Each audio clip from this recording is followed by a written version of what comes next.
All right. Hello, everyone. This is Trip, and I'm here with John Dominic Crossan, and I think we're going to have ourselves a good time, Dom. Yes, we are, as always. Now, since last time we were on the internet together, one of us had a big birthday, and it wasn't me. You just turned 90 years old, and you've timed your birthday. You and your parents. I don't know how you worked this out for Diana Butler Bass's birthday, who just turned 65. So I think this is as good a time forever, especially for those of you that are watching this live in the chat. This he's on here live. It's his birthday. To give him some happy birthday shout outs. If you you already signed up to be hanging out with us the next 4 weeks live with different friends that are all part of this online class exploring the historical Jesus and just how revolutionary that message can be for our current context. This is a great one to share around. If you're on socials, hit the share and all that kind of stuff. But yeah, you're about to discover that there are scales of ability to communicate, think, and reflect with age, and this one's different than some of the others. And it's lovely to have reached middle age.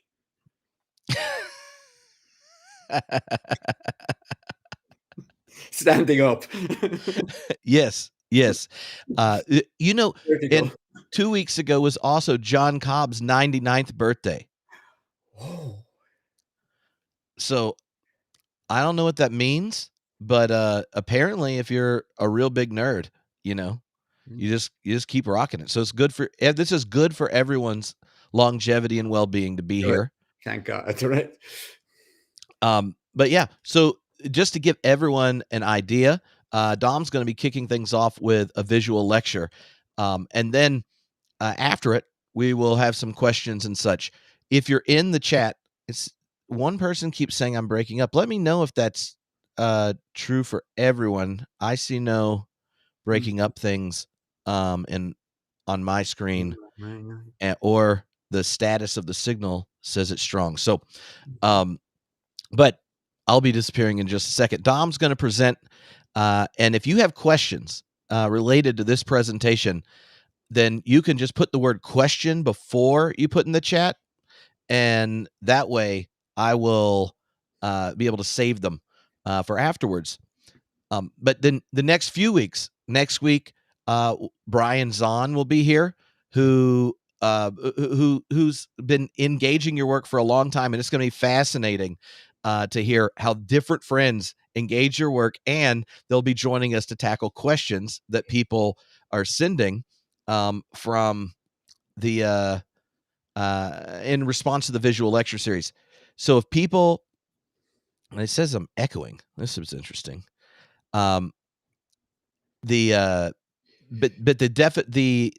lectures that they'll be responding to are all currently available for all of you if you go to sign up at Crossan class. I know a bunch of you are already in the class. Then you've already watched them or are watching them with groups. As you go through it, you can send in questions. You'll be able to send them in voice or respond to any email, and we'll organize them and be able to organize them around topics to fit in each week. But it's going to be a lot of fun. There's 3,000 people or so already signed up, so I'm excited about getting to do this. And I hope all of you understand we're at a place where the internet has allowed all of us to get to learn from someone like Dom, who's spent his career in the academy wrestling with the history of Jesus, his historical matrix, and seeking to understand it. And in this class, he'll not just be kind of unpacking that, but what it means and what kind of challenge it brings to us today. Dom, do you have anything you want to say about what we're going to be doing in the class at large before we get into the topics for the lecture? Not really, except it'll be a visual class, and we'll explain it as we go. Mm-hmm. All right. Well, without further ado, I'm going to hand things over to Dom, And remember, drop your questions in the chat, and we will dig in afterwards. All right, what we have up is the first image. The subject for the lectures is the historical Jesus, as you know. But look at those two images, because they are my iconic images. I mean, you see them at the beginning of every lecture. On the left, at least, of the screen is Caesar the Augustus. Caesar the Augustus Sebastos in Latin and Greek. Look at him. Look at his hands. The right hand is holding the orb of the world. He's got the whole world in his hand. It's from the Heritage Museum in St. Petersburg in Russia. And originally there was a little statue of Nike, the goddess of victory, on it, and she was facing him and crowning him as conqueror of the world, not just the Mediterranean, but the world. And you can see how he does it. With his left hand, he's holding the scepter. So this is the orb and scepter that you might remember from British coronations, if you've seen any of them. But the scepter is a symbol from the spear. It starts from the spear. So this is the great image of civilization based on violence, and it's the tectonic plate of history as force. This is what I'm really after. That's what I mean by evolutionary. It's not just about Caesar. It's not even just about Rome. It's about the normalcy of civilization as violent force. That's what that symbolizes. Now shift over to the other one. You'll notice the dress is rather different. Caesar is divine, and it's terribly hard to remember when you're divine to put on your clothes. In the Hermitage, the very next bay next to this one of Caesar has Zeus Olympius, the great statue, the giant statue of Zeus, one of the wonders of the world from Olympia. And he's exactly like good old Caesar. I mean, Caesar looks like Zeus incarnate. Yeah, you're getting it. Over here's the other one. What's Christ got? Well, he's got a book instead of a sphere. His right hand is raised in sort of blessing and teaching an Orthodox Byzantine theology of three persons in the Trinity and two natures in Christ. So the hands are divided 3 and 2. This is a clash for me between force and persuasion as the tectonic plates of history. Force is violent, I mean, that's a redundancy, and persuasion is never violent. If it's violent, it ain't persuasion.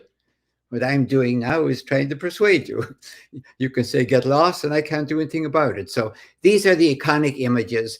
And in one sense, we're doing very little more than unpacking them as we move to the next lecture. But I should say one thing before I go. Sorry, can we go back to it for 1 second? Trip, I forgot. By evolutionary, I'm asking a question. I'm really asking a question.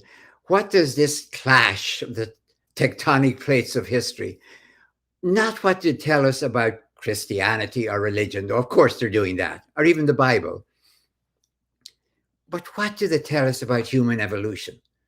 Does any of us tell us anything about the destiny of our species and its terrible habits of attacking itself, other species, and its world? So I'm after the evolutionary challenge of Mediterranean Jewish peasant.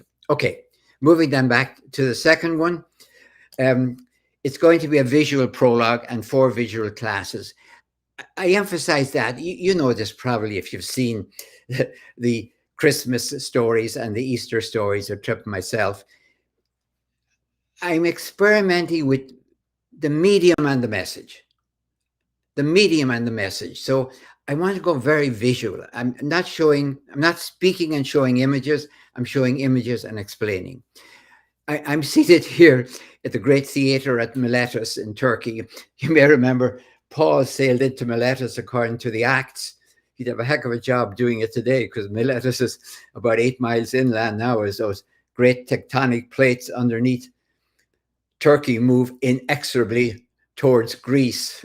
So those offshore islands are going to be, offshore Greek islands are going to be Turkish promontories one day. But anyway, I'm fascinated by these images. I want you to keep it in mind. That's empire with the grass growing over them.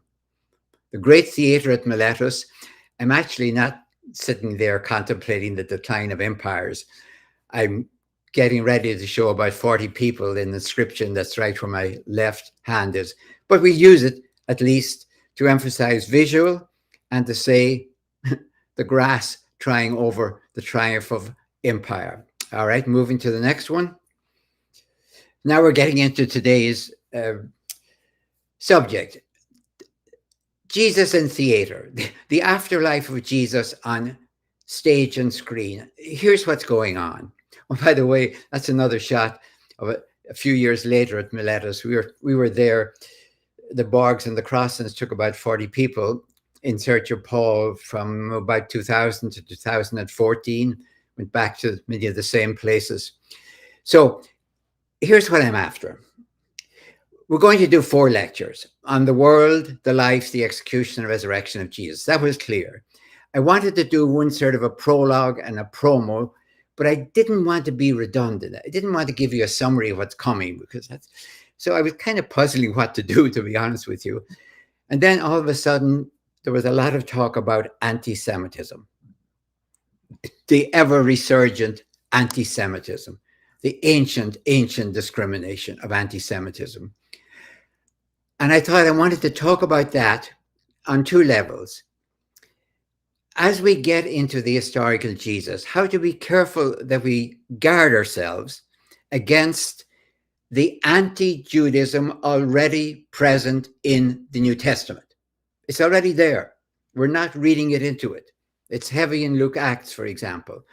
And it was the seedbed for racial, there's no racial anti-Semitism in the New Testament, but anti-Judaism was the seedbed for racial anti-Semitism.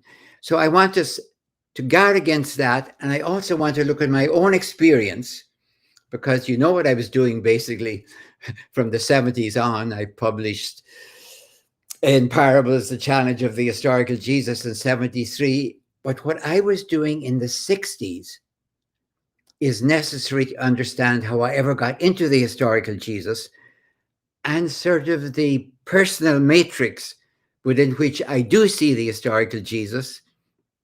And I would like to be careful about that matrix for all of us. So this is going to be a little autobiographical. I hope it's not self-indulgent, but it is also what I was doing in the 60s and what we have to be careful about as we prepare for the 4 lectures. So then moving to the next one, I started off autobiographical matrix for me. Between 1957 and 59, I was getting my doctorate. It was actually a doctorate in divinity. Divinity is simply the Latin word for theology, as you know, Greek theology. But my superiors, I was in the religious order, as you know, decided that I was the first Irish Servite belonging to the order I was in who was getting my doctorate. So they sent me back as a courtesy back to Ireland, which was lovely for me. So they sent me to St. Patrick's College, Maynooth, which was created in 1795, actually by the British government. It's a marvelous story. They didn't want Irish clerics going off to Rome, to Rome too, Rome or Louvain or anywhere in Europe and getting bad ideas from the French Revolution. So the British government built us this magnificent seminary. Look at it. That church has got the largest, it's a total choir chapel, 300 choirs. It's built on the design of Oxford and Cambridge, as you can see with the rectangles. In any case, off I went in 1957 to 59 there to get my doctorate. It wasn't an STD, Sacred Theology doctorate. I'm quite happy not to have STD after my name. It's slightly embarrassing. So strictly speaking, I got DD after my name. Anyway, that's where it started. And I was getting a doctorate in theology and anti-Semitism, or even the Bible was not that much on my horizon at the moment. Then moving to the next one.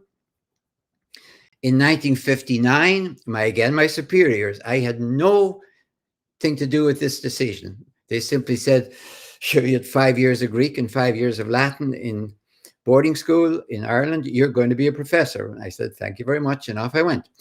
So they sent me for 2 more years to the Pontifical Biblical Institute in Rome, from 59 to 61.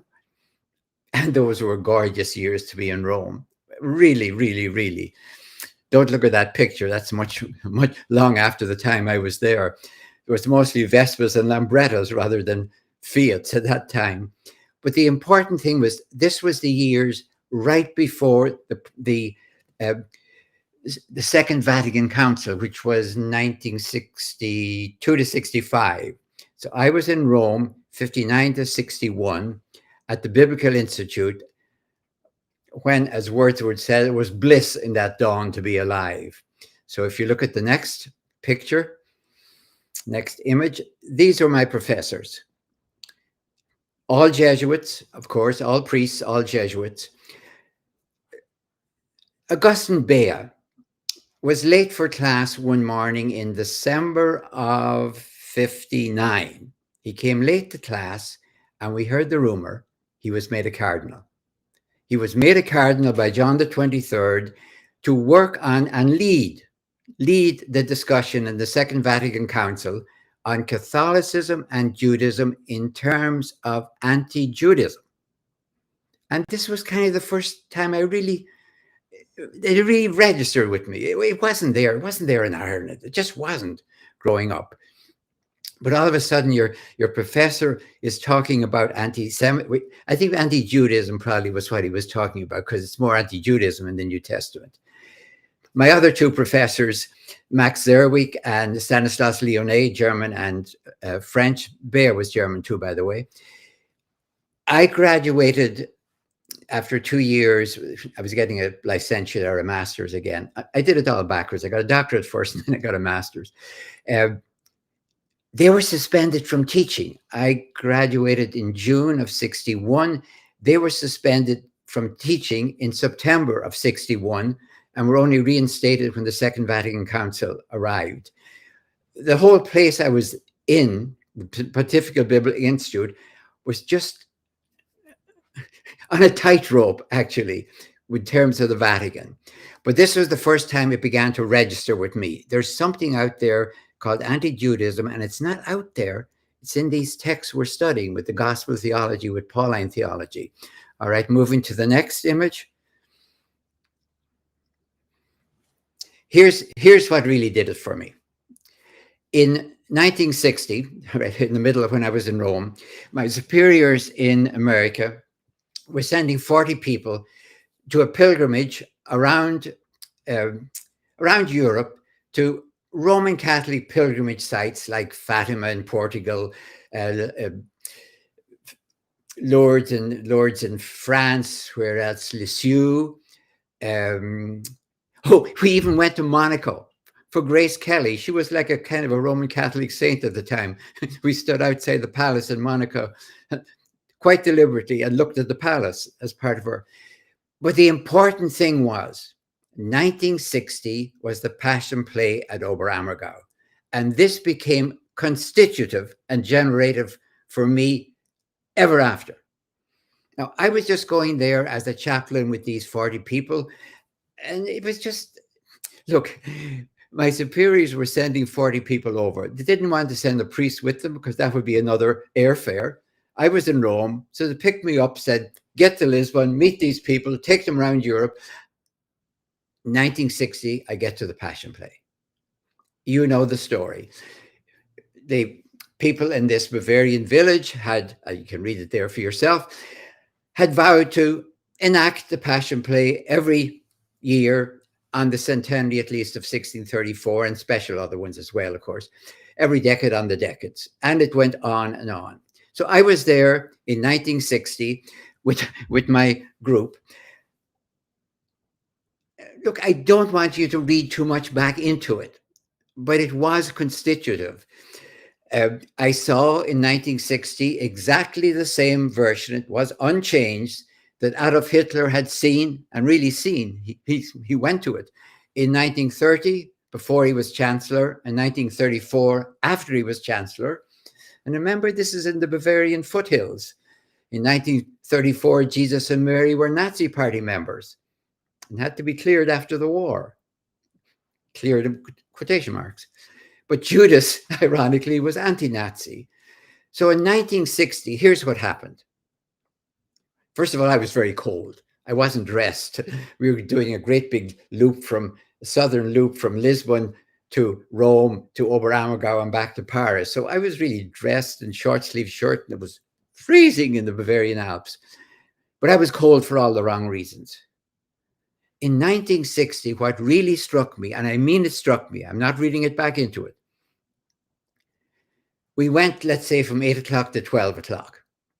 Then we had 2 hours for lunch. We opened that morning at 8 o'clock and everyone was shouting, "For Jesus, Hosanna, this is Palm Sunday." Great. We come back after lunch and they're all shouting, "Crucify him." Now, I knew the story. I really wasn't surprised. I knew the text, but something happened when I saw it as drama. It didn't make sense. What happened over lunch? We left for 2 hours and the whole crowd changed from screaming Hosanna to screaming crucify him. I knew there was something awfully wrong with that story, not just with Oberammergau. No, I couldn't just say, well, they got it all wrong, those Bavarian peasants, as it were. No, I knew there was something wrong with the story. And so if you could turn to the next one, please. I want to look at this. I went hunting on the web, and it's kind of extraordinary what you can find if you know what you're looking for. This is Hitler, Monday, August the 13th, 1934. Adolf Hitler attends the Oberammergau Passion Play. He's not just there, he's at the play. And this is taken from the Illustrator Beobachter. The Beobachter is German for the Observer. It's the Nazi Party magazine, the illustrated one. You can find them all on the web if you look long enough and keep going. So moving to the next one, you can see another one, a young woman giving Hitler flowers, everyone smiling in the background. He's going to the play. And what I'm interested in, of course, is the contact between Oberammergau and anti-Semitism. So moving to the next one. This sort of fascinates me. I ran into this on the internet as well. Gottfried and his affectionate shorthand, Friedel Lang. You can see his dates. He actually was there. He described Hitler attending Oberammergau in 1934. You can see he was quite young, born in 1919. He was the sixth last child of Mathilda and Anton Lang. Anton Lang is famous for being the Christ in 1900, 1910, 1922, postponed, I would imagine, for the Great Flu from 1920. And he read the prologue in 1930 and 34. But his last son, got out of Germany in 37. And you can tell he was wise to do it because his attitude was not exactly Nazi. So he left for Canada in 1937. This is a 38 photo showing him studying radio. He became an Arctic missionary pilot and later a professor of anthropology at University of Colorado in Boulder. Now, I'm showing this picture because of the next slide, which is his report on Hitler, verbatim. Hitler actually sat through the whole performance, lasting, yep, I saw it, from 8 to noon, 2 to 6. I think it's probably down to maybe 6 hours now, but it was 8 in those days. I was told that Hitler was impressed by the play. Friedel was outside handing out programs, so he wasn't inside in the theater. Promised to see that it would always be performed according to the ancient vow. He shook hands with all the principal actors up on the stage, including my father, Anton Lang, who then played the role of prologue reader. Here's some irony. The only major actor who refused to come on the stage was Caiaphas, who was Friedel's maternal uncle. So that leads me in to the next slide, next image. This is taken from the evening talk, non-stop talk of Hitler on the Berghof, Obersalzberg in 1936 It's from the Bavarian National Library in Munich, and it's recorded in 1942. The picture is from 36. The recording is from people who were there, of course, writing what he said. I think it's worth reading. It's horrible. One of our most important tasks will be to save future generations and to maintain forever watchful in them a knowledge of the menace of Jewry. For this reason alone, it is vital that the Passion Play be continued at Oberammergau. For never has the menace of Jewry been so convincingly portrayed as in this presentation of what happened in the time of the Romans. There one sees in Pontius Pilate a Roman racially and intellectually so superior that he stands out like a firm, clean rock in the middle of the whole muck and mire of Jewry. And that's what Hitler had time to say in July of 42 when one of his armies, Army Group Central, was approaching Stalingrad. Moving now to the next one.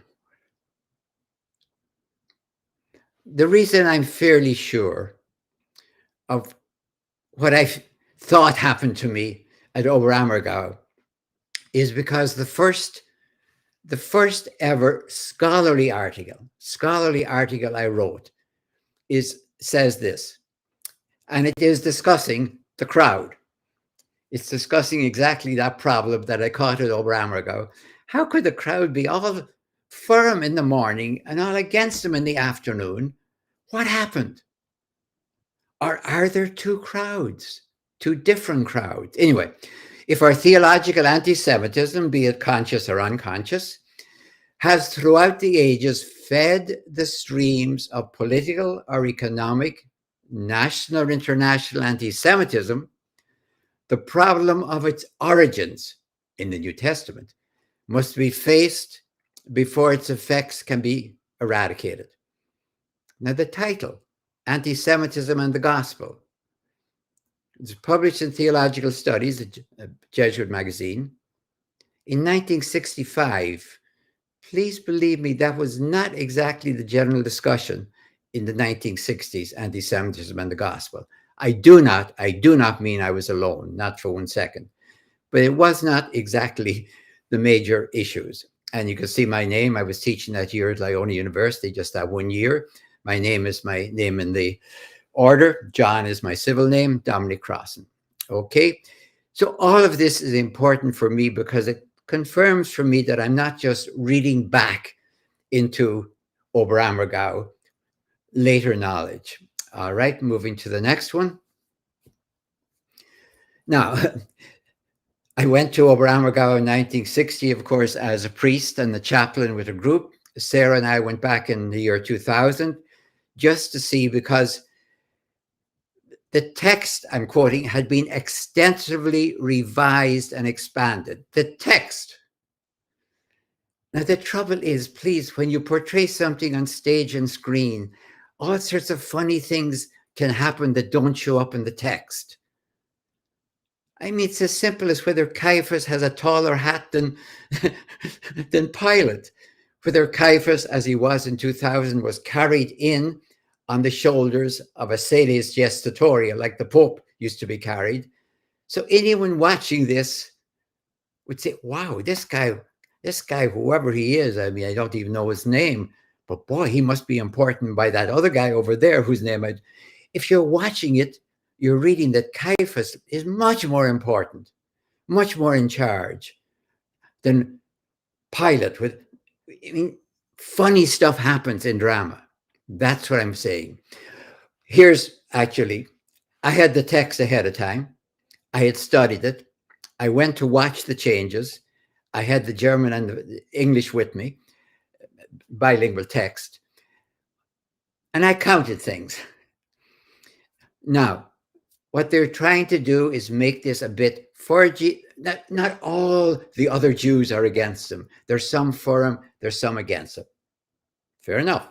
But if you bother to count named Jewish authorities, that would be names like, Caiaphas or Annas, they speak out for Jesus 24 times, but those against Jesus speak 84 times, if you bother to count. Before Pilate now, you have 4 crowds. This is 2000. A, B, C, D. They're called folks. And each of the leader of the crowds, the Volksführer, I kind of winced when I read that one, speak. The D crowd speaks for Jesus 5 times. Either A or B or C speak against him 49 times. It's really hard. Now, I don't know what happened in obviously there was no 2020 and 2022, but it's like a constant fight to clean up a text and to clean up a play instead of rethinking the whole thing, what happened historically, and then making a new play. It's like a constant damage control. Okay, moving to the next one. Again, here's what I want to hold in your mind. What happened to the crowd? What happened to the crowd? How come they were all for him and all against him? These were not, I obviously couldn't get any pictures when I was there. I didn't have a camera to begin with. Even in 2000, we couldn't take pictures. So these are all bought from Shutterstock. Look at the next one as well, please.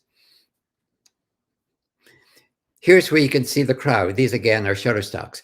What happened during Passover week or during Oberammergau lunch, if you wanted? Look at the crowd on Palm Sunday. 9 o'clock in the morning, the whole stage, and it's a huge, giant, open to the air stage. You're sheltered, as you know, but the stage is open. It's filled with people. I wouldn't even want to try and count them. Heavily women and children, since the men are working. And then you look down at the same people, and you recognize the same people. You even see some of the kids are the same kids. And of course, kids love to be on a stage shouting. So they love shouting Hosanna in the morning, and they love shouting crucify him in the afternoon. And you still have the question. Moving to the next one then. So here now, let's hold on to that and start raising some questions.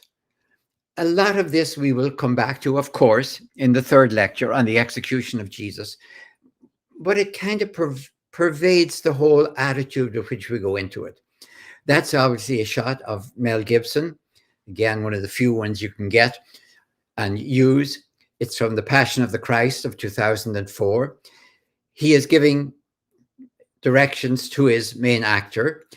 And just look at it, because in one sense, I'm using it as an image of what Matthew, Mark, Luke, and John are doing. They're producing Jesus, as it were. So everyone is determining their own vision of here is Jesus as I see it. So I'm not putting that as sort of in any way the caricature of Mel Gibson, but it raises the questions.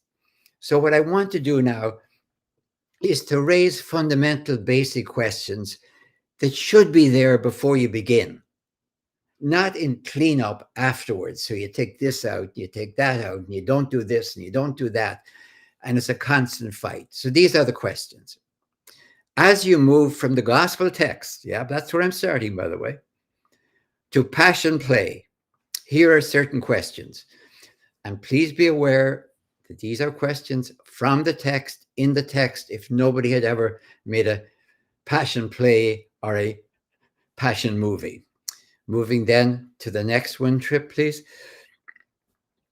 Okay, here's my first question. Why this focus? Why emphasize the execution of Jesus in a passion play? Thereby diminished, that's a polite word, the preceding life or vision and the succeeding ascension or resurrection. Why focus just on that? A passion play. And by the way, this is a caution. The word passion comes from the Latin patior, which means to suffer or to endure. And I would emphasize endure. Martyrs, or Jesus, or John the Baptist as martyrs, didn't put the emphasis on the suffering. Of course, somebody who was crucified suffered. But the question was, were you willing to risk that. Our fixation with suffering is dangerously close to pornographic. We have to be very careful. Roman crucifixion was not about personal suffering. It wasn't like Rome said, now, how can we really make this poor person suffer? If they wanted to do that, they'd have done something else. Roman crucifixion was public terrorism. We, Roman law and order, are going to do this as a warning. Don't act like this person has, or you will end up like this person did.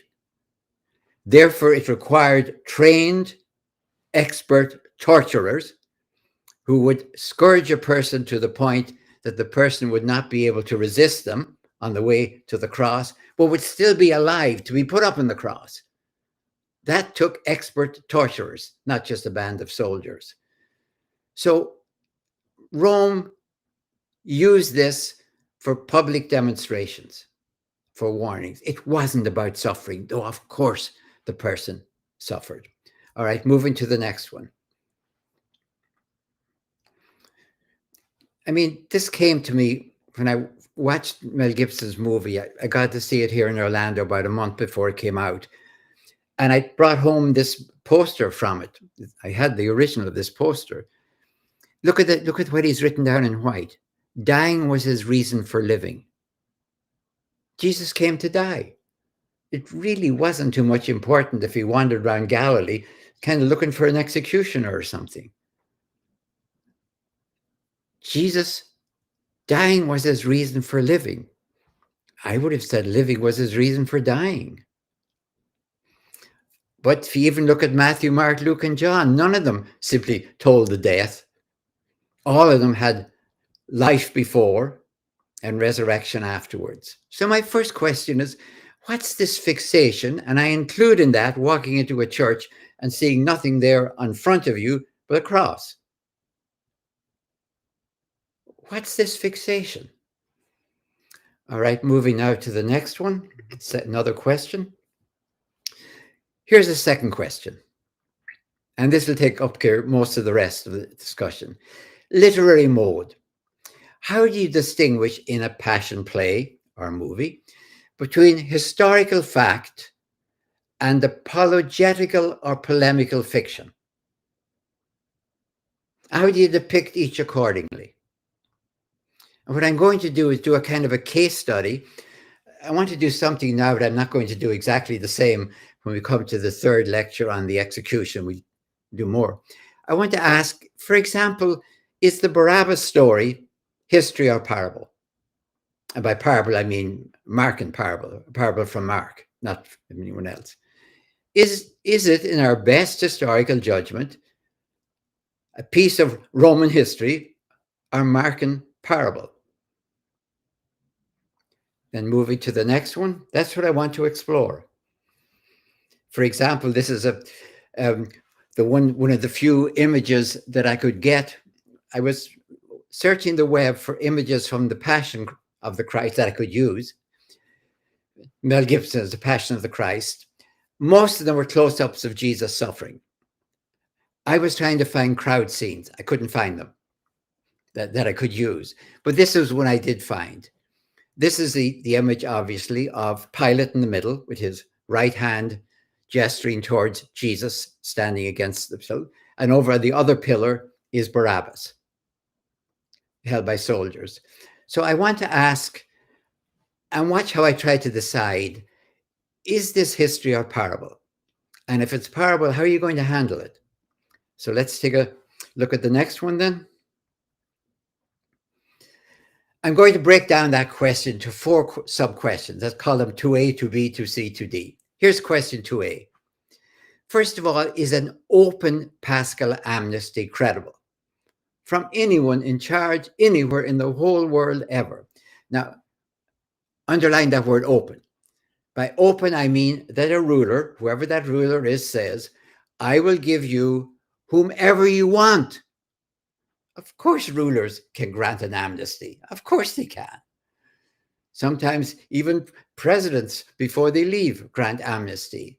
But would anyone grant an open paschal amnesty? You guys telling the people, whoever you want, you'll get out. Why would you do that? Wouldn't that make somebody commit an awful crime the day before to get out? Look what you have in Mark, though. At the festival, watch how it's kind of diminished. At the festival, he used to release a prisoner for them, anyone for whom they asked. Now, it's not the question of amnesty I'm talking about. It's open amnesty. Matthew has the same thing. Anyone whom they wanted, copying from Mark. Luke has a kind of a sort of knows, I don't quite know if I believe that. But he has the Barabbas story, but no open paschal amnesty. And John simply says, you have a custom that I release someone for you. Nothing about whoever you want. So I think even within the four authors of the New Testament, that an open paschal amnesty, is that possible? Second one. Next one, please. All right. Question 2b. Is a paschal amnesty credible from Pilate? Even if you say somehow he's deciding it, what do we know about this guy, Pilate? Okay, think about him. He ruled for 10 years rather than the usual 2 years. He must have hated his job. Stuck from a Roman point of view at the back of beyond, with, from the Roman point of view, a recalcitrant people for 10 years. And he wasn't even the full governor. He was subordinate to the legate level governor in Syria, kind of looking over his shoulder all the time. And eventually, well, we get to that. So how much do we know about him from both Philo and Josephus, about this Pilate guy? Okay, next one, please. Here's the famous image, of course, of him washing his hands. You can't wash your hands and then give your soldiers charge of it. I want to know what we know about the character of Pilate from Philo. And Philo, when you read him, you almost want to say, come on, nobody's that bad, Philo. But Philo chooses him as the model for a bad governor. Inflexible deposition, merciless, obstinate, corruption, insolence, rapine, insulting people, cruelty, continued murders of people untried and uncondemned. Grievous, he keeps going on and on and on, and then he repeats it again. Constantly repeated executions without trial. Caesar says supreme, the two things he picks up are execution without trial. All right, this is good old Philo. He's not the Hamlet-like figure who just can't make up his mind. He's having such a rough day. All right, going to the next one, please. As you can see, that famous piece from Caesarea Maritima, dedicated by Pilate to the divine, this Tiberium, to the divine Augusti, plural, Tiberium, Pontius Pilate, prefect of Judea, dedicated. In the end, he was sent back to Rome. The Syrian legate level governor Vitellius removed him from his sacred office, and also removed, by the way, the high priest Joseph, named Caiaphas. So the two of them were kicked out of office at the same time. Maybe they had, in 36, maybe they had cooperated not wisely, but too well. And the reason given by Josephus is that he had gone against the Samaritans in arms, Josephus says. I would question that. If the Samaritans had taken up arms, it was his duty to go against them. I suspected that they were conducting an unarmed ritual action, and he used them as he did with some of the Jews as well, to go against them. And he was sent off to Rome to explain himself and disappears from history. So then moving to the next one. So we're moving to the next question. Okay, we've seen it's kind of really unlikely there ever was an open paschal amnesty. And even from good old Pilate, I doubt if there ever was even a amnesty in the sense that I let out whoever I want. So, is Barabbas then factual history or fictional parable? Mark is the story's only source. I hear that very clearly. Matthew and Luke certainly copy him, adapt him. And John probably. We'll see that in a second. That's my judgment. So now the question becomes, did Mark invent it? And if so, for what authorial purpose? Why would you do that? What's he up to? So now the question is focusing down firmly on Mark. And going to the next one, please. So Mark is writing after the destruction of Jerusalem by the Roman legions in 70. Recall then Jesus' prophecies in chapter 13, where he's kind of exculpating Jesus from any responsibility for it. Mark wants to create a parable and retrojects it from the 70s to the 30s, in which the crowd, that's his term, is forced to choose between two modes of struggle. Mark wants you to imagine Pilate standing there with Jesus on one side, Barabbas on the other, and they have to make a choice. It's like, oh, Jerusalem, make your choice. It's the nonviolent resistance of Jesus, not just nonviolence. It's always nonviolent resistance for Jesus, because Romans didn't crucify people for nonviolence. They loved it. It's nonviolent resistance. So here you have the son of the divine father, and here you have the son of a human father, Barabbas. Not exactly the clearest name. It's like a Scandinavian called father-son. Not exactly a helpful name. So Mark is creating a parable. This is my historical judgment.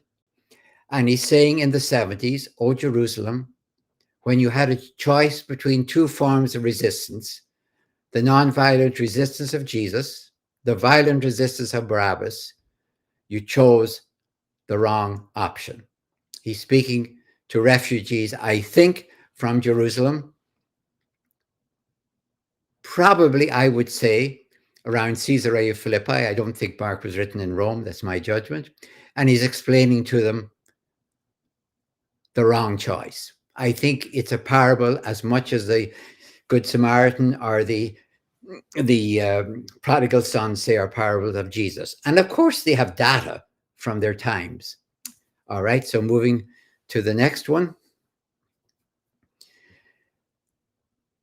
Here's the final question. Does the crowd come for Barabbas or against Jesus? So the crowd that's all for him is one crowd, but does a crowd come up to get their guy Barabbas? Well, read Mark. Remember, Mark's the source. Everyone else is copying. Sacred plagiarism, if you'd like. At the festival, Pilate used to release a prisoner for them, anyone for whom they asked. We saw that. Now, a man called Barabbas was imprisoned with the rebels who had committed murder during the insurrection.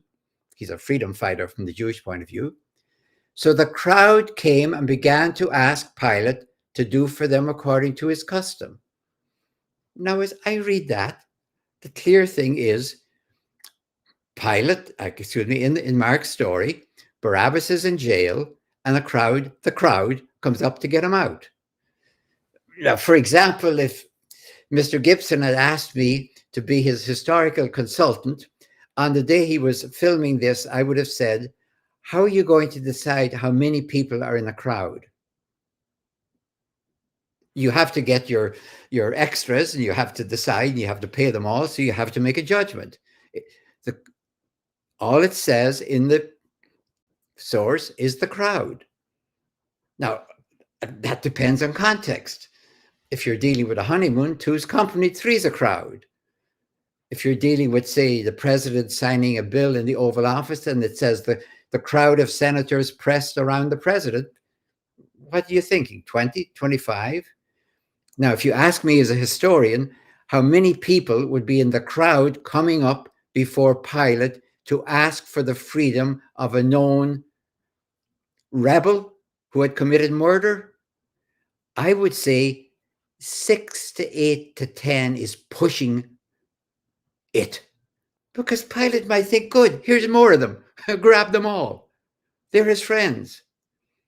I think they come up, a small crowd, respectful, lots of bowing and scraping, and their hands out to show no hidden daggers or anything else. Surrounded, this would be not a crowd or a mob. Any depiction of a mob screaming at Pilate and Pilate succumbing to the mob is a deliberate making a farce out of Roman law and order, Roman justice. They're making it like in the theater where you could scream at even the emperor, put thumbs up or thumbs down. Pilate is not a hero in this. He's a buffoon, and he's not a Hamlet character. Moving to the next one. Here's what we have to face.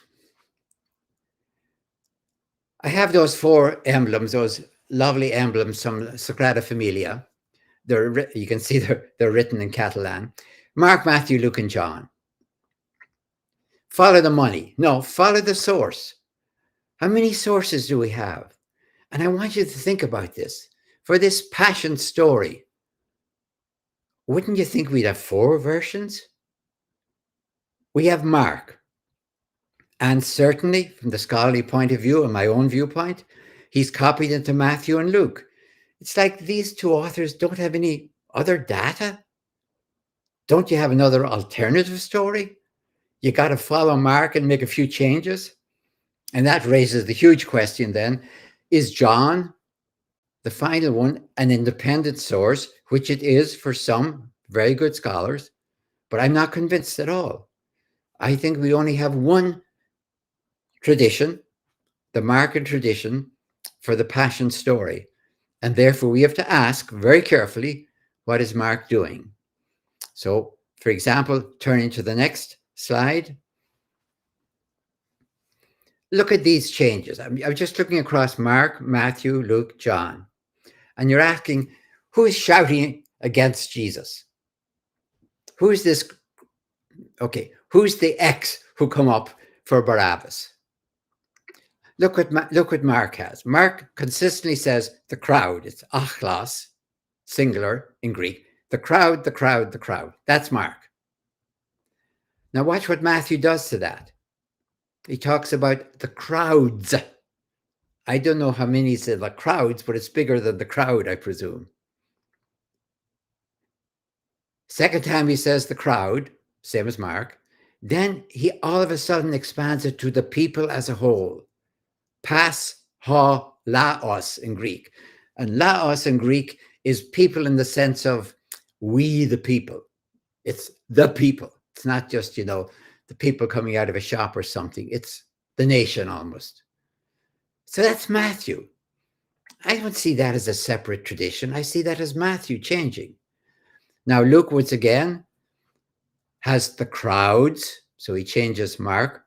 And then he goes to the people. Luke expands it again. And when you get to John, it's the Jews, the Jews, the Jews, the Jews, the Jews, the Jews. Now you have to watch what's happening before your eyes.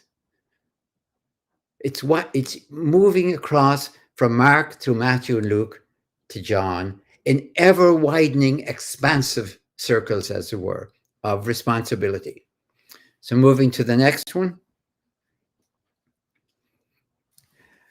All of this, that, by the way, is from the other side of Sagrada Familia, the Passion portal, where everything is kind of heavy, stone. You see Christ there, and in the corner in the right-hand side is Pilate. He's not quite washing his hands, but he's kind of mourning over what he has to do.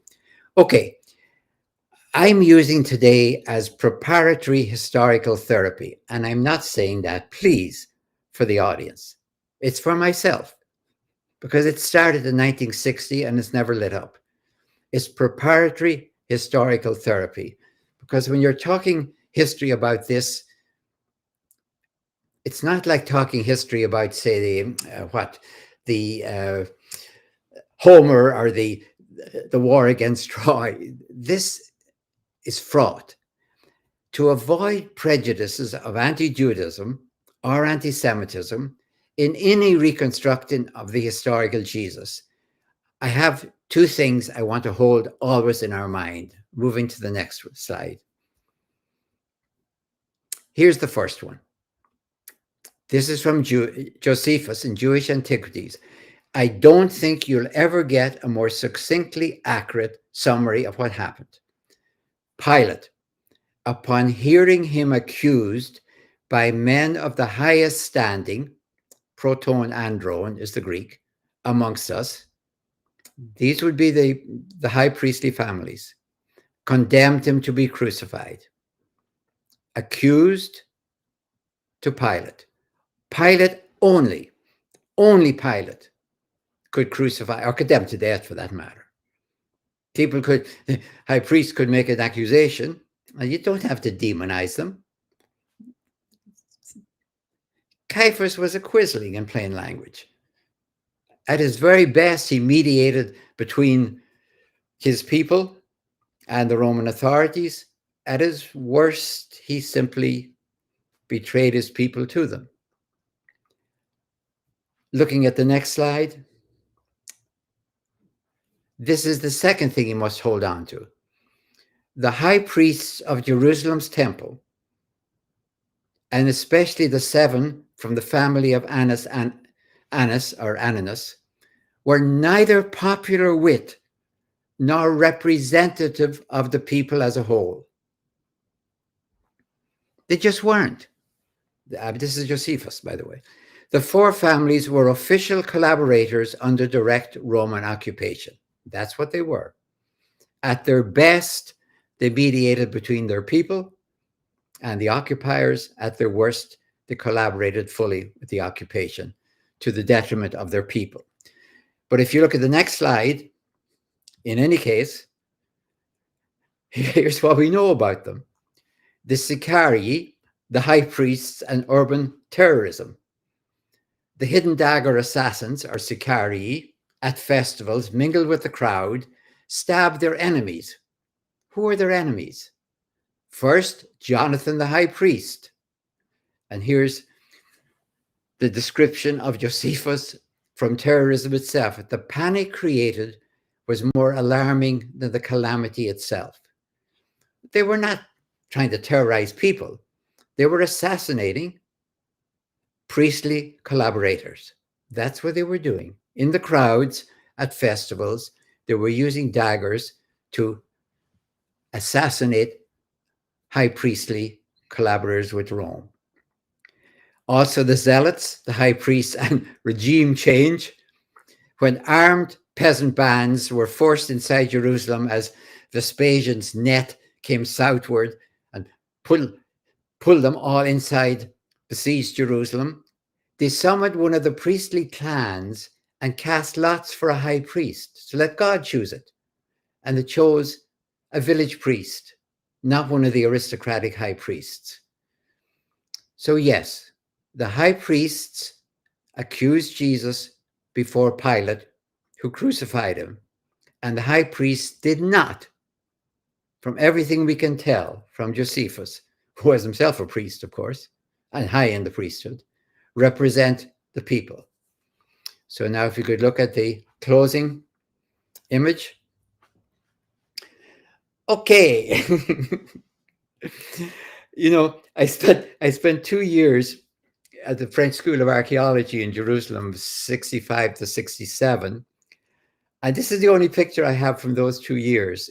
In the fall of 65, soon after we got there in October of 65, we spent a couple of weeks around the Dead Sea. Our base was in Jericho at the time, in a hotel in Jericho. And I'm wearing a keffiyeh. I already have a beard, by the way. And I'm wearing a keffiyeh, not because I thought it was cute or anything else, but because it was blazing hot. And they're remarkably cool because they catch a breeze. And a lot of us were wearing them for the 2 weeks in the desert.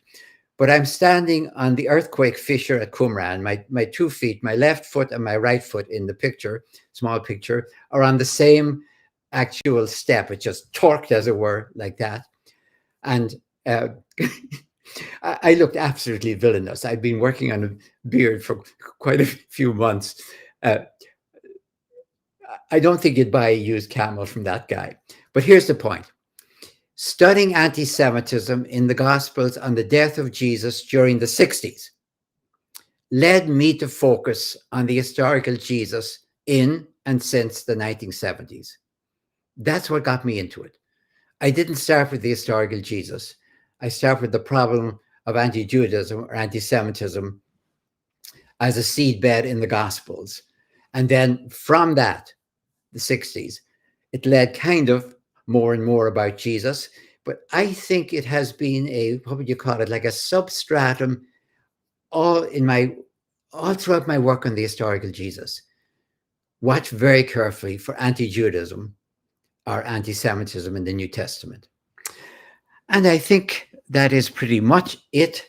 Trip, more or less right on time. All right. Thank you, Dom.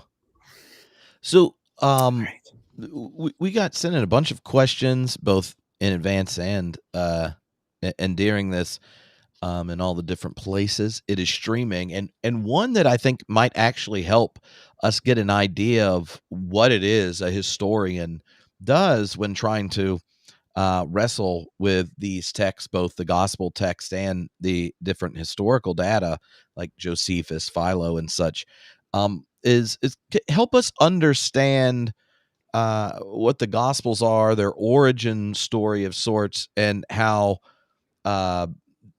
you learned their relationship to history. Like, what is it a historian does when receiving these gospel texts to think the historical question and not just recapitulating, right, the enactment at the play of this one particular part of the gospel?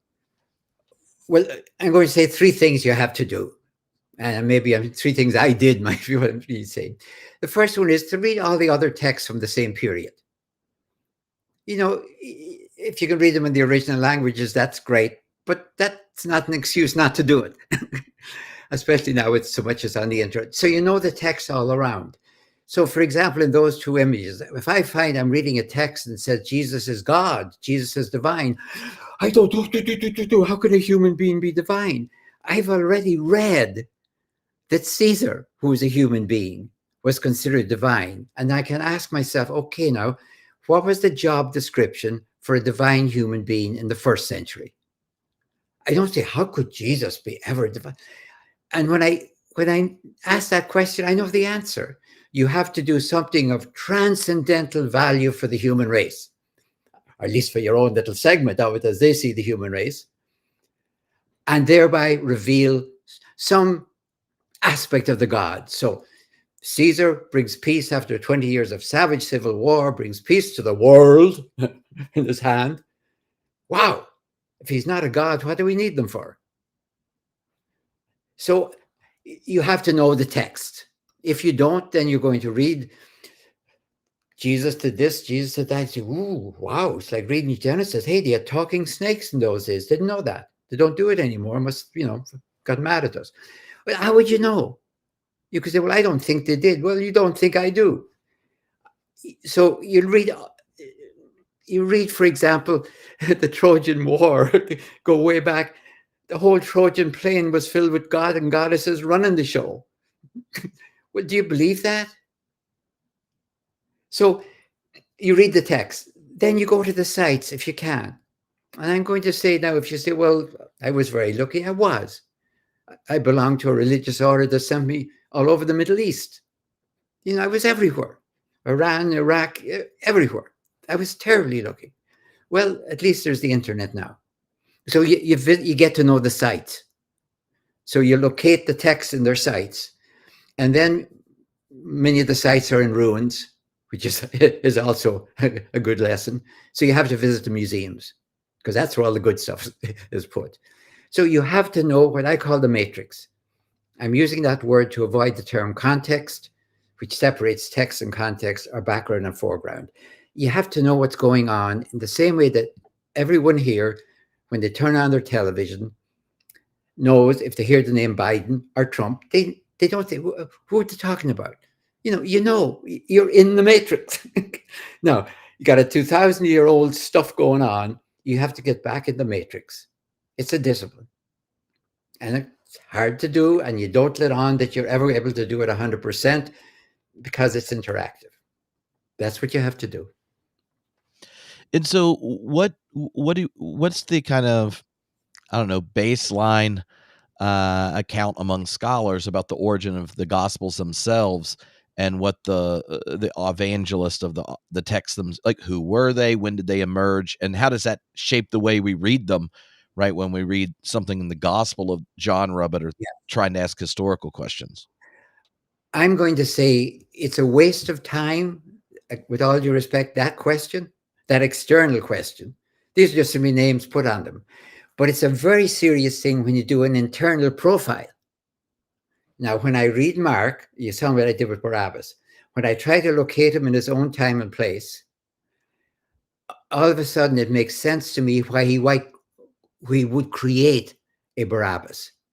But I can only see it there. I can't see it, much later. So you try to put it in its own time and place. You have to do it and watch what they're doing. Now, again, I want to repeat to people, the extraordinary thing to think about is, wouldn't you think the death of Jesus is the most important thing? And there'd be at least 4 stories out there. Matthew and Luke don't know a story. They have to copy Mark. And I think I go along with all those scholars who think that John is simply Mark with Jesus in charge, as it were. So you have to think, they don't really know this story. They don't know the details. They know Jesus was crucified. And when they come to say, how do you tell the story? They made it out of a tissue of all the sufferings of their people in the Psalms.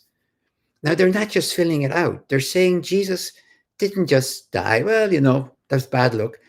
The Messiah has consummated the suffering of his people. Oh, so when, for example, the soldiers cast lots for his garments, that's not a piece of historical information. Maybe they did. So if I've been a very prudent fundamentalist, I say, well, we can't really prove they didn't.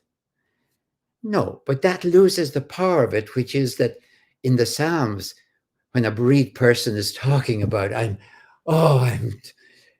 you're describing Jesus in the tissue of resonances with all the sufferings of his people from the prophets and the Psalms. They're making it up in plain language, but they're not making it up to tell a good story. They're making it up to tell, this is the death of the Messiah of a suffering people. He doesn't die alone. He's not up there in the cross alone. He's up there as the climax of his people.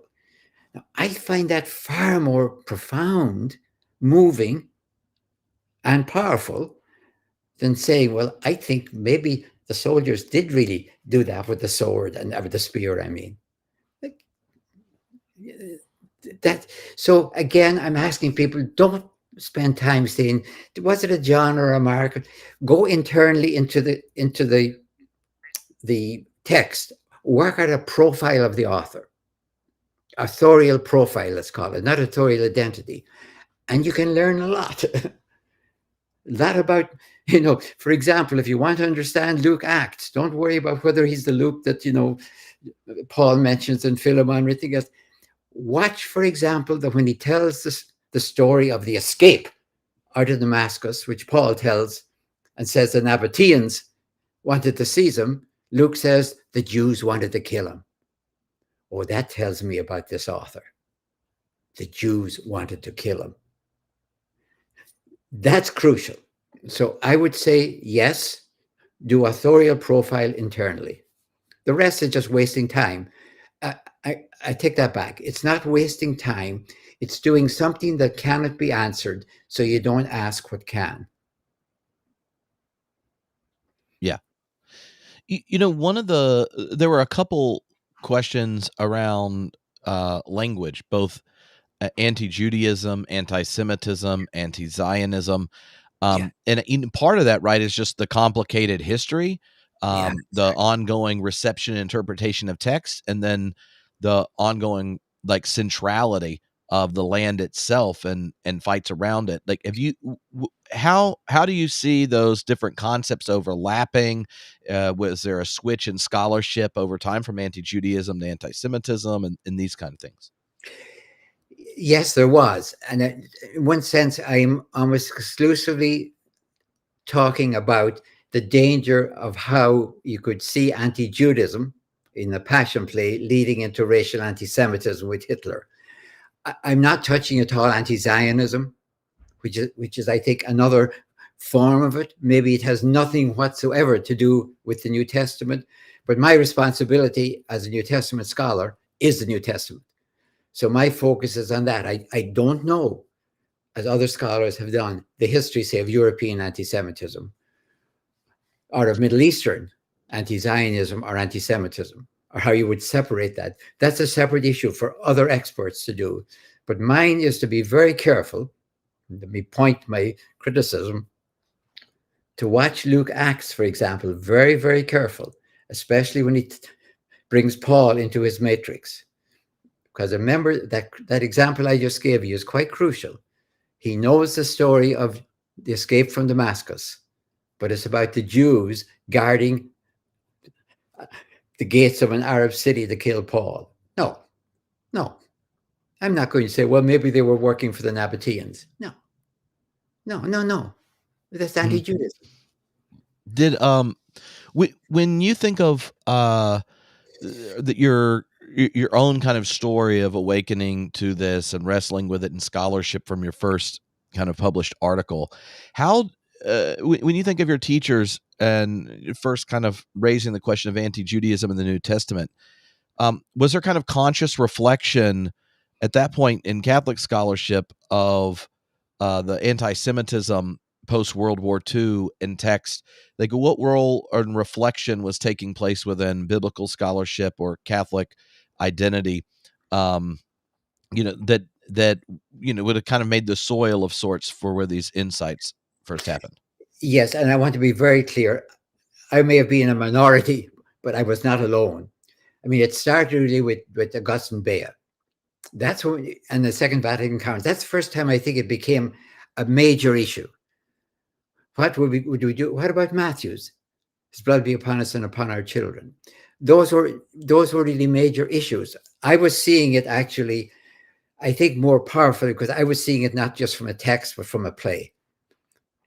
I don't even know if I would have seen it just in the texts. In the master's thesis I had to write in the Biblical Institute was with Francis McCool, who was a visiting American professor, was my how you call it, the instructor on it. I was arguing, and this was very much in keeping, that Matthew's text about Jesus, about Herod killing all the young men, was based on Pharaoh killing all the young men in Exodus. Now, I had to be very careful. I couldn't say Matthew was making it up, which is what I thought. I had to I didn't say he wasn't making it up. I didn't have to say it was literal. I just had to say it was parallel to. Okay? I knew that. If I had said Matthew invented this to show that Jesus is the new Moses, which is exactly what I thought. I thought it was powerful as that. Even in his youth, he's the new Moses. I could not have said that. Not in the Biblical Institute that year. I didn't have to say anything wrong. I just had to say it's paralleled and based on. So we had to be careful. Two of my professors, as I said, were silenced. So we had to be very, very careful. Yes, liturgical texts could be examined very much for anti-Judaism, what you might say on Good Friday or something. But you had to be very careful when you got close to the bone when you're looking at the New Testament itself. And that's, of course, where you had to do it and be very careful. How has New Testament studies changed over time around this issue? There's been a number of, just even in the comments and such, references to scholars that have put a lot of time and research into kind of the anti-Judaism showing up across text and things. How would you kind of describe the kind of growing awareness and the way it shaped the research questions for New Testament scholarship? I think it's very much there. I would like to see it. I don't want to mention any names, to be honest with you, because there's a danger if somebody doesn't say something, they're going to be tarred with a brush. I think it's very, very, very. Let me be blunt. I don't think people have handled Luke Acts the way they should have. I really don't. I'll give you another example. Mark is the source for Luke. Okay. That means that since we have Mark, we can watch Luke change him. If we didn't have it, of course, you could say, I don't think this, or you could say whatever. But we have Mark, we have the source, and we have the change. Now, the first day of Jesus in Mark is at Capernaum, and it's a glorious day of healing and preaching, and everything is marvelous. The first day in Luke is at Nazareth, and he's almost killed. Why did Luke change his source in Mark and have Jesus almost killed, and they tried to kill him, and his first day in Nazareth? Because he's preparing for Paul down the road. So I think we have to name these for what they are. They are anti-Judaism. This has been written after the Great War, 66 to 74, trying to separate this messianic Christic group clearly from the Jews, who are now like the enemies of Rome. This is very fraught stuff as we move into the 2nd century. It's not just a neutral separating of two groups who don't like one another. One group is playing to the Romans. So I find we have to name things by their proper name. Otherwise, we never get out of this. Here's one of Cynthia's questions. She asks, what is the motivation behind the anti-Judaism of some of the New Testament writers? Were only Gentiles doing this? No, because much of this, who is this, Cynthia? Right? Yeah. Much of this, Cynthia, was already in-house fighting to begin with. Remember what I showed you from Josephus? If you read Josephus, I mean, it's the worst fighting that's going on is with one another. Judaism is an occupied country. Now, you know how all occupiers work: divide and conquer. So if you try to imagine Sadducees, Pharisees, Essenes, Messianics, they're all being manipulated by the Romans against one another. Or you could go back and read the prophets upbraiding their own leaders, prophet against king, for not living up to Torah. And you could read that as anti-Judaism. You could.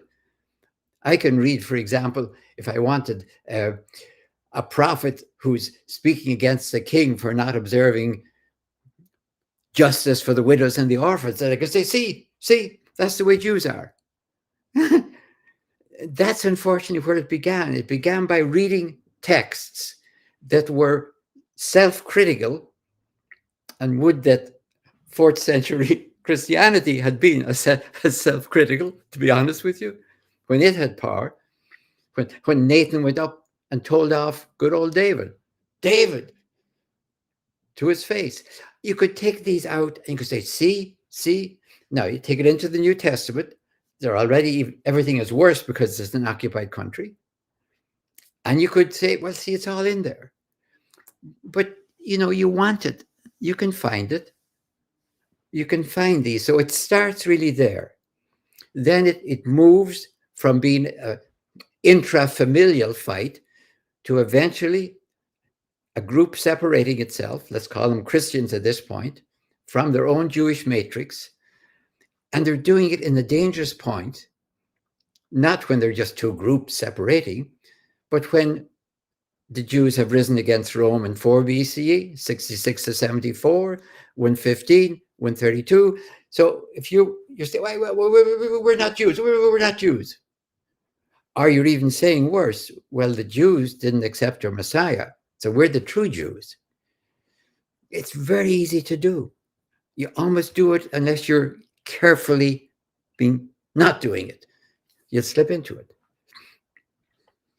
Yeah, Linda actually asked a question similar about the role of Christian supremacy over Judaism. And even right, like how you see this the kind of evolution of, or the separating of the ways of sorts between the Jews that had Jesus as Messiah and not, and then the destruction of the temple and all that.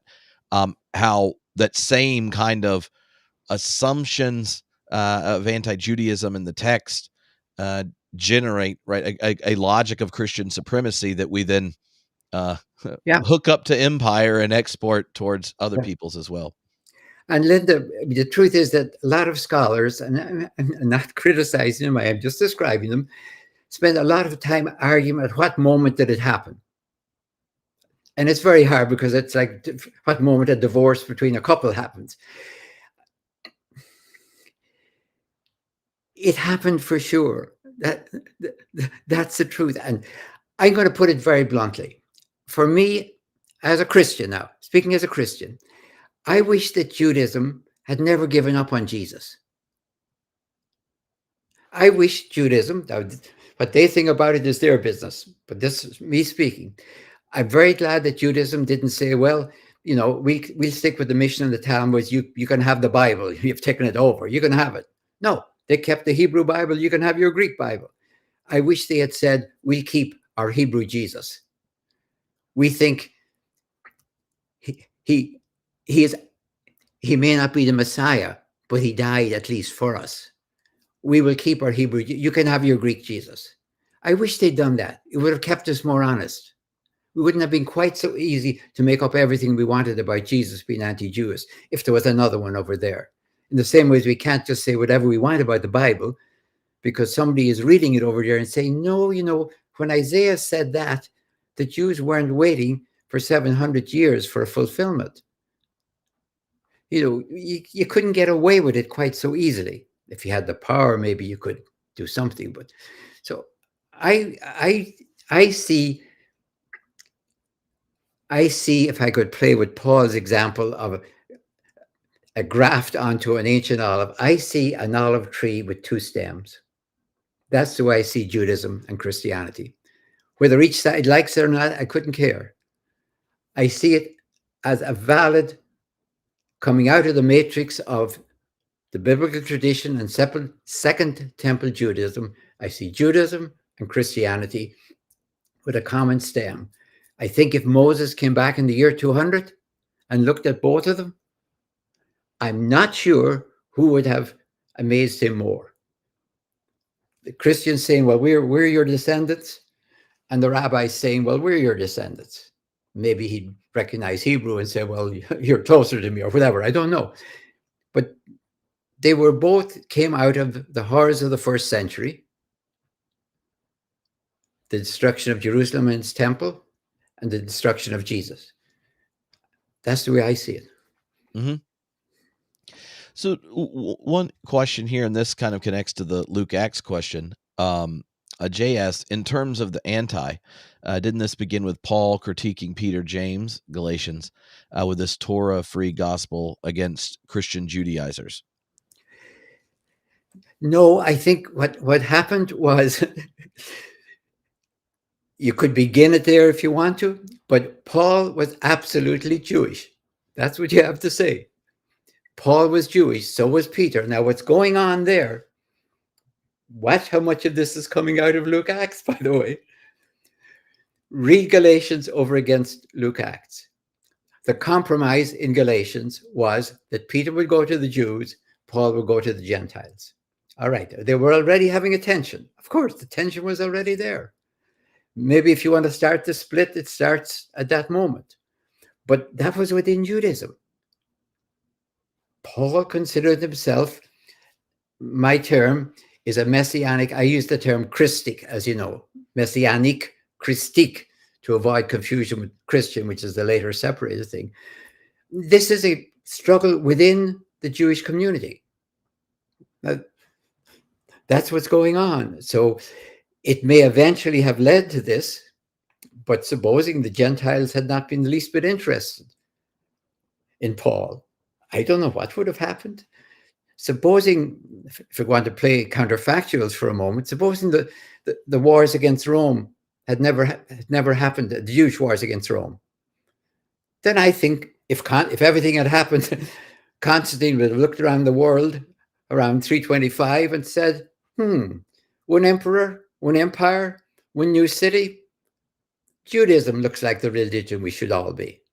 They've organized the world. Yeah, he would have chosen Judaism, I think, much more easily than Christianity. And it might have been a very different world because the Jews had much more experience with handling empires. They knew exactly what empires were like and how to be careful with them, even when they were on your side. Yeah. You mentioned in the presentation about Mark's relationship to John. And I know that the connection between Mark and John is something that's more debated than, obviously like Mark, Matthew, and Luke is there. But thinking about that, then what's going on in John to remove certain elements of the Passion story, like, the Last Supper scene, and then the introduction of things like foot washing, or what day of the Passover celebration the crucifixion happens? Like, if there's a shared common knowledge, how does that change the way the Passion narrative is interpreted, trying to think about that individual evangelist perspective? Well, here's how I can see it most clearly. If you go, for example, if you look at Mark, Jesus dies almost like a human being abandoned. He dies very much like a human being. If you read Mark, he dies very much like a god.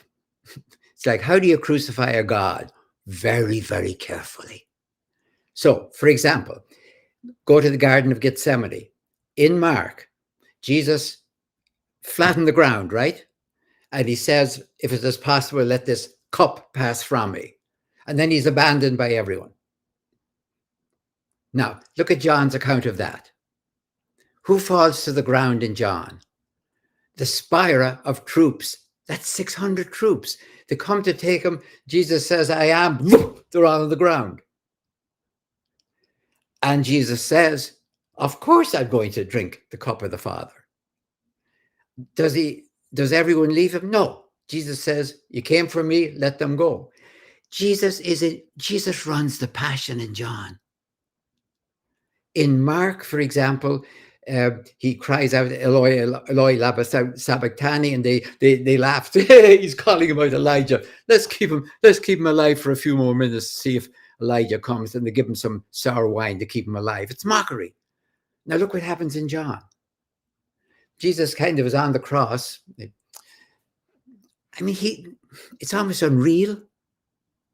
That not only is he chatting with Mary and the disciple whom Jesus loves, but it's like, have I fulfilled everything? Oh no, I still have that one about the drink. So he asks for a drink to fulfill scriptures. When he gets it, he says, okay, it's over now.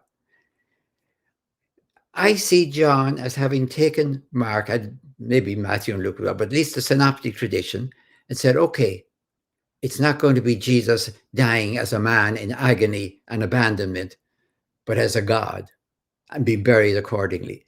I can understand everything in John. Now, he may have traditions during the life, of course, that are his own. I'm not saying that.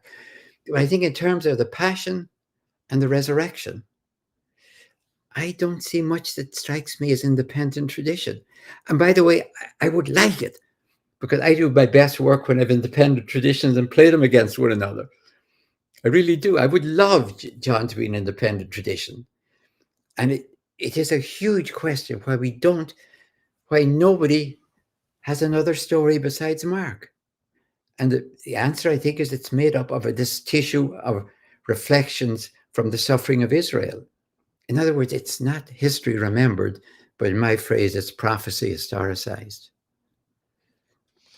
And that would be one of the elements there in thinking about it, is the lack of Paul's own awareness of all these details, but like confidence about the crucifixion.